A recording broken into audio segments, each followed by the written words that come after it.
আমরা সব মেনে নিয়েছি, ভাগ করার সময় অর্ধেক আমরা পাওয়ার কথা, কিন্তু আমাদেরকে দেওয়া হয়েছে 3 ভাগের 1 ভাগ।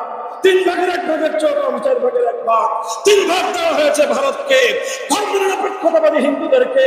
আমরা সমস্ত জুলুম, সমস্ত বৈষম্য মেনে নিয়েছি, শুধু একটা স্বপ্ন নিয়ে, একটা আকাঙ্ক্ষা নিয়ে, একটা চেতনা নিয়ে।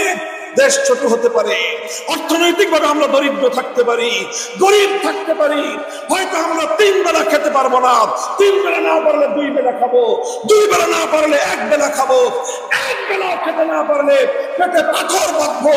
কিন্তু আমরা এমন একটা দেশ চাই, এমন একটা মানচিত্র চাই, যেই দেশে, যেই মানচিত্রে আইন চলবে, সংবিধান চলবে।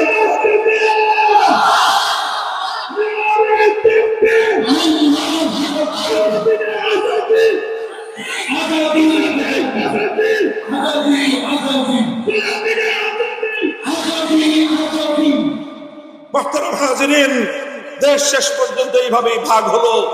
কথা ছিল হিন্দুরা তাদের দেশ ধর্মনিরপেক্ষ মতবাদ অনুযায়ী চালাবে, আর মুসলমানরা যেই ভূখণ্ড পেয়েছে, জাতির সঙ্গে ওয়াদা করা হয়েছিল, জাতির সঙ্গে প্রতিশ্রুতি দেওয়া হয়েছিল, জাতির সঙ্গে অঙ্গীকার করা হয়েছিল, এই দেশে আইন চলবে আল্লাহর, সংবিধান হবে কোরআনের, এই দেশে হুকুমত হবে ইসলামী হুকুমত।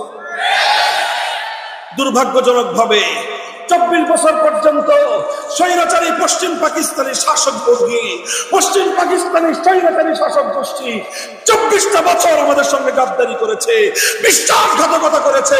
আল কোরআনের রাজ কায়েম করার কথা বলে, ইসলামী হুকুমত কায়েম করার কথা বলে, ব্রিটিশের গোলামি করে পশ্চিম পাকিস্তানি শাসক গোষ্ঠী আল্লাহর সঙ্গে, ইসলামের সঙ্গে, আল্লাহর কোরআনের সঙ্গে গাদ্দারি আর বিশ্বাসঘাতকতা করেছে।